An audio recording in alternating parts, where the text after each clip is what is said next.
Hi everyone, we are Apple Inc. Everybody knows that we are not selling delicious edible apple, but portable, wearable, and fashionable apple that you definitely need to have one. Do you know that what managerial economic concept we use in our product? You will know that later. But before that, let me share with you our history.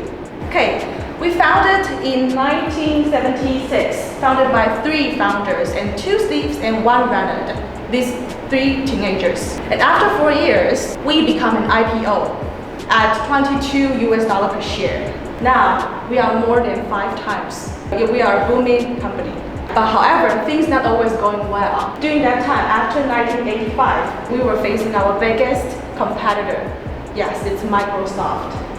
You can see from this chart, during this period of time, we are unfortunately beaten by them. That's why we welcome back our legend, Steve. We welcome him to be our CEO during this period of time. And he saved us and become a legend. And now we can see, we become the first public traded US company to reach 2 trillion market capitalization. And the revenue is 275 billion, the world's largest technology. And also, we are one of the world's most valuable companies. Yeah. And now, I would like to give you something from our heart. It's our core value. And it's from our 2 CEOs. One is Steve Jobs and one is from the team. Let me show you our values one by one. One is 1 person and 1 computer. The second one is we build a product that we believe in. We are not going to fake it, we believe what we do. Next, we are here to make positive difference in society and as well as make a profit. This is the first and this is the second. Last, we want everyone to enjoy the adventure we are going to together. Then this is from Steve Jobs. And then it's from our current CEO, Tim Cook. We believe that we are on the face of the earth to make great products. So we care about the earth and we focus on sustainability. And then we don't settle for anything less than excellent, so we are the best. We believe in simple, not complex. Are you ready to join our adventure? Let's move on to the adventure of Apple products. Now let's move on to Apple's product and service overview. I believe most of you are familiar with Apple for its iPhone, iPad, and applications, and you probably own one. In the following slides, we will overview what Apple offers in horizontal and vertical boundaries. Let's start with horizontal boundaries. If you go to Apple's website, you will see a bar on the top with the categories of their product families. It is very simple and clear to see what they offer in horizontal boundaries. And under each category of iPhone, iPad, Mac, music, watch, TV, and you see many different product types, accessories, and services with different pricing and customer segments. Later, my teammates will show you more about these products in detail.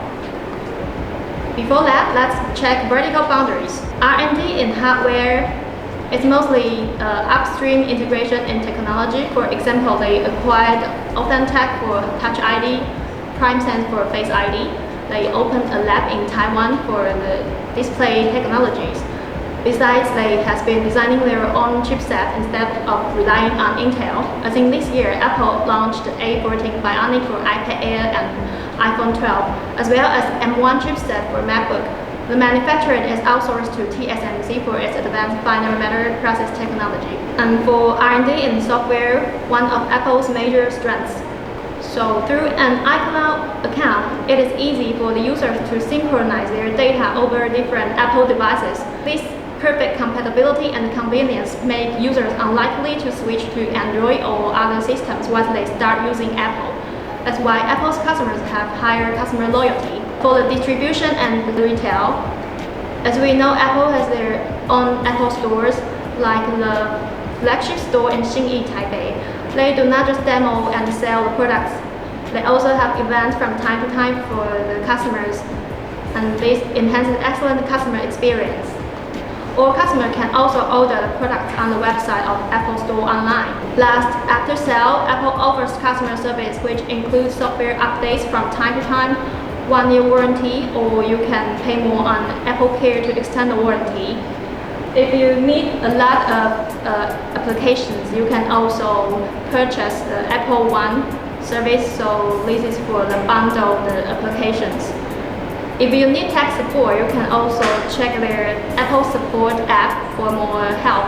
And if you don't want to use any of your old Apple devices anymore, Apple can help you recycle it for free with a trade-in service. Depending on the product conditions, you may get a credit for your next purchase or a gift card to use anytime. So that's all for Apple's horizontal and vertical boundaries. Now we'll move on to Apple's business models for their different product families. Okay, this is Randy Tai. Today I would like to talking about the most attractive and the most impressive product of Apple, iPhone. First iPhone is released in 2007, and since then it's already 27 models in the market. Every year, Apple they launch a new iPhone, and they are not only launching with iPhone, they also release the new cutting-edge technology. For example, they released the Face ID, they released the Touch ID, and also they released the Apple Pay. I would like to say, before iPhone, the cell phone is just the mobile, and after iPhone, now the cell phones become smartphone. And you can see there's 27 models of the iPhone. Until today, around 220 million iPhone sold of the world. It's a very huge number, right? And you can imagine how much benefit, how much revenue Apple got. And this is the supply and demand curve for iPhone. So we know when the iPhone release, the demand of course will increase. The supply will decrease because the production is not enough to afford for all the demand. In the market, there are a lot of people they would like to overpay for the iPhone because iPhone is not only just smartphone, it's kind of like a fashion. So here's a very interesting part, is like the market share. So for the market share, iPhone's only right now is around 40% from 2018 to 2020. But however, iPhone take around 60% of the global profit of smartphone.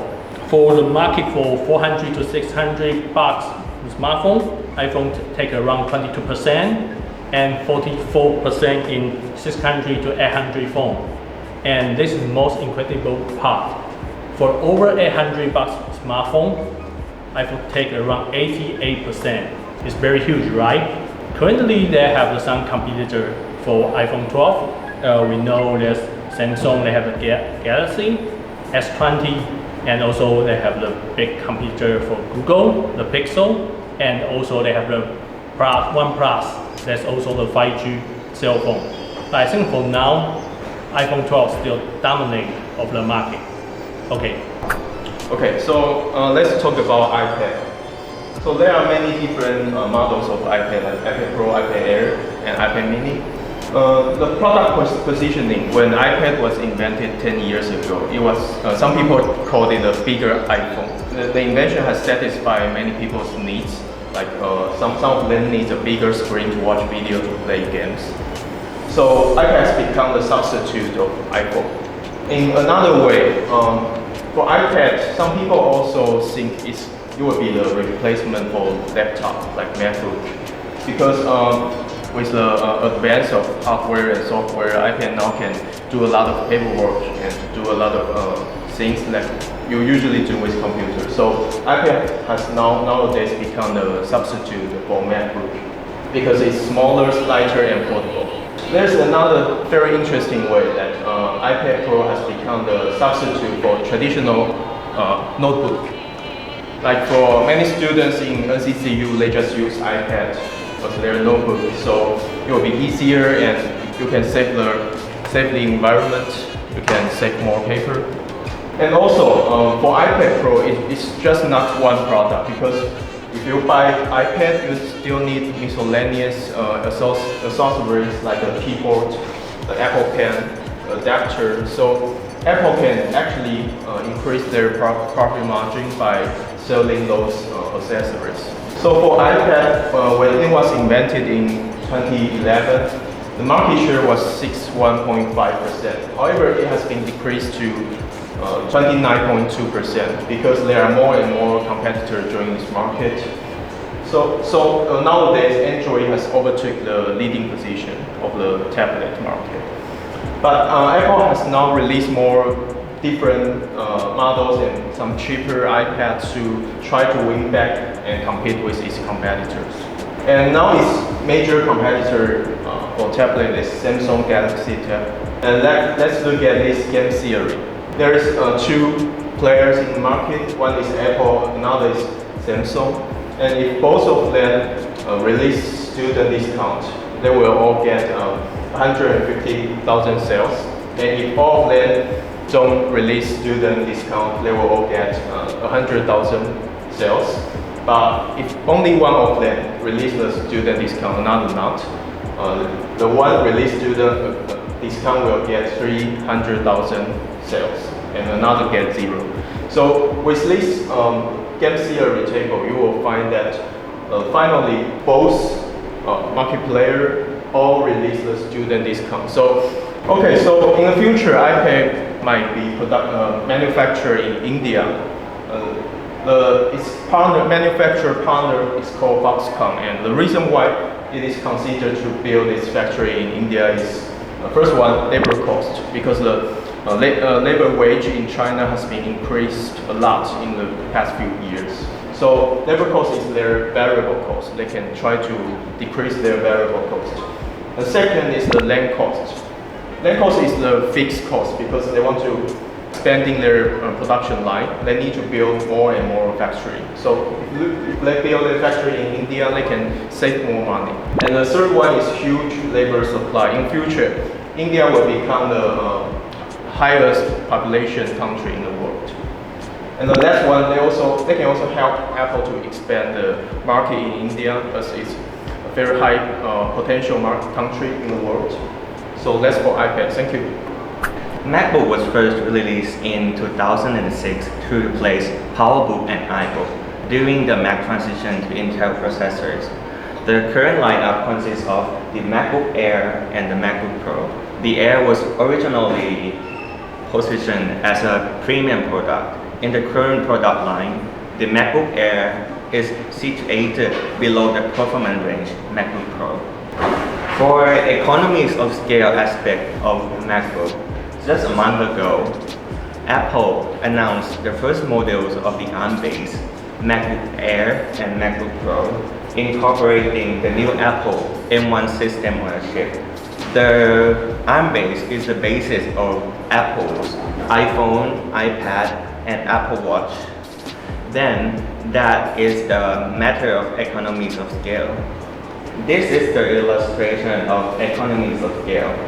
Here we have the average cost per unit, and here we have the quantity of output. You see that unit costs are decreasing as output increases from Q1 to Q2. On the other hand, unit costs start to increase as output crosses Q3 here. And here are substitute products for MacBook in 2020. These alternatives can go toe-to-toe with MacBook on almost all specification. Now let's see the market share of MacBook. First of all, this pie chart also includes desktop computer.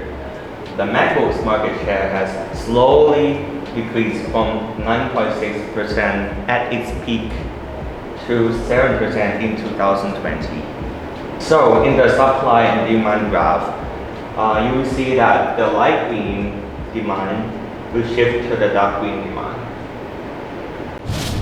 Good afternoon, I'm Misha Zhou. Today I will talk about Apple Watch and Apple One service. Apple Watch started Watch journey in 2015, and there are two products, Apple Watch series and Apple Watch SE in our product line. And Apple Watch SE is a lower cost solution for consumers who want to buy a cheaper Apple Watch. Why Apple want to start Apple Watch business? Because medical market is a very high profitable market. For instance, like Philips or GE now produce a lot of medical products, but before they produce a lot of consumer electronic devices. Therefore, Apple wants to provide affordable medical device for all consumers.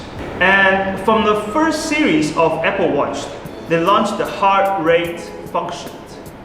And also in Apple Series 5, they added ECG function. We can check your heart functions.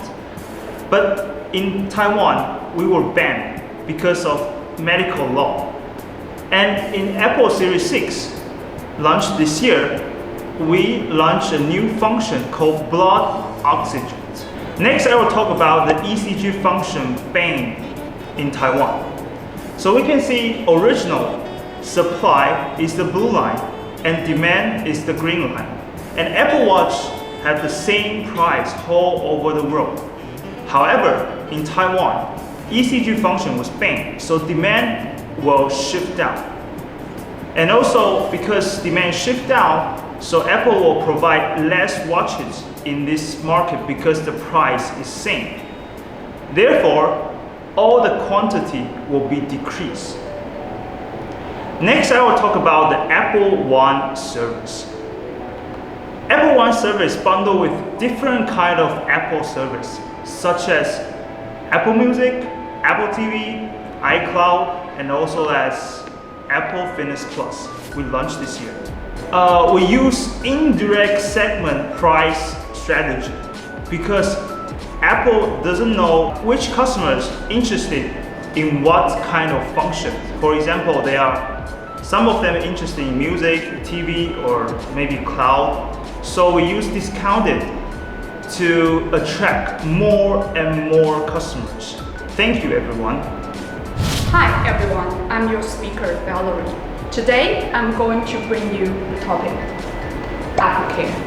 So, I believe many of you are already familiar with the concept of the Apple Care. So, here is the basic comparisons that we got it from the websites out there. The original warranties provide you 1 year with the normally used. But the Apple Care offers you 2 incident accidental damage. What does that mean? So why Apple Care costs a booming margins in this business segments? If you buy Apple Care, you only cost you 5,800.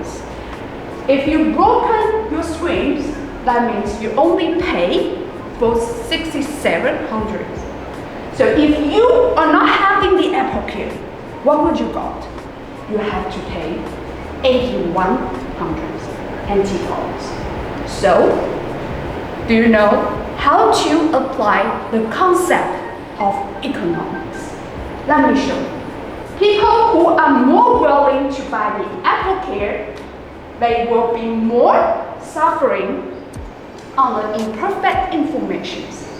That means they are more risk aversions. The others, for those who are not willing to buy Apple Care, they are risk naturals. So, after all this, have you already got your mind? Will you buy the Apple Care or not for your next products? Just press like and subscribe our videos. Thank you. Hi, my friends. Do you ever think what your pocket exists for? For your iPhone. And what is your iPhone's pocket? App Store. It's one of the iTunes services. Over 1.8 million apps in over 40 languages. App Store support devices as your iPhone, iPad, Mac, Apple Watch, and Apple TV. App Store reached 50 billion USD in 2019, increased 24.7% this year. What is a significant revenue for Apple? The 30% commission rate. Let me ask you a question. Who's going to pay the 30% commission rate? As a developer, I will tell you definitely no. And the consumers pays the 30% commission rate, not exactly, but most. And Apple always has supported various devices as iOS for iPhone, and your iPad, and the MacBook, and the Apple Watch, and the Apple TV. They are different OS. Now we can see the Android and the iOS occupy the whole market. We can say this is an oligopoly market so far. Thank you. Thank you, Sanhom, for sharing with us. Today, we've learned a lot about Apple, and I want to share with you our final conclusions. To begin with, let me just restate that Apple is the most valuable brand of 2020, valued at $241.2 billion.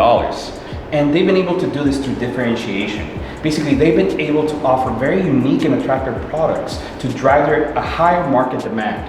And they've done this very, very well. Now, something I want to talk to you about is their pricing strategy.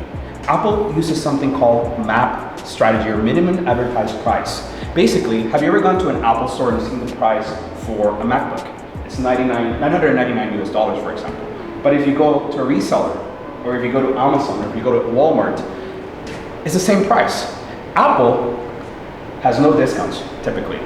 And they are able to do this because they demand for any of their resellers to be able to have the same price as them. So they're able to maintain their value. So MAP strategy promotes fair competition across all the distribution channels that they have. And also they're able to maintain a brand identity and value. So that way you won't see the discount somewhere else and you think, oh, it's better to buy it there. Now, this is a very important strategy that Apple uses. And it also prevents underpricing and protects the seller's margins. So it's good for everybody. So as it says here, charge what you're worth, which is very important. Now lastly, I want to share with you a little bit of the strengths of Apple. So as I said before, Apple has a very strong brand image, almost like a cult. Like, yeah, I'm pretty sure you've heard of Apple fanboys somewhere, right? They really love Apple, and honestly, I love Apple too. But it's because of the environment that they've created in their systems that just works together so perfectly. Also, another strength of Apple is that they're able to have very high profit margins. As you can see here, 60% on service sector of profit margins and 38.7% on the iPhone just this last year. Next, they have very high selling prices. So they don't go for the low bottom performance phone manufacturers or anything like that. They just go for very high selling prices. So they depend on high-end market segments. So as you can see here, Apple will be considered a luxury price and is dependent on the income. You can see this in the income demand graph in this section. So it is dependent on that. So Apple can definitely benefit from having higher sales volumes based on rising demand in the next couple of years. But also, it can develop new product lines. Has any of you heard of Apple Glass, for example? They might be coming up with that soon. And that is very exciting. Also, who knows, maybe there will be an Apple drone for all we know. So it's something that Apple can come in and definitely challenge the market segments in this. So Apple does have supply issues based on lack of different parts, for example, internal components. And if they're able to fix that, it will be so much better for them. There's also the high competition that happens in the tech industry with Microsoft, Apple, and Android. And I want to thank you very much for this time that you're able to spend with us and learn more about Apple. So we hope you have a great day. Goodbye.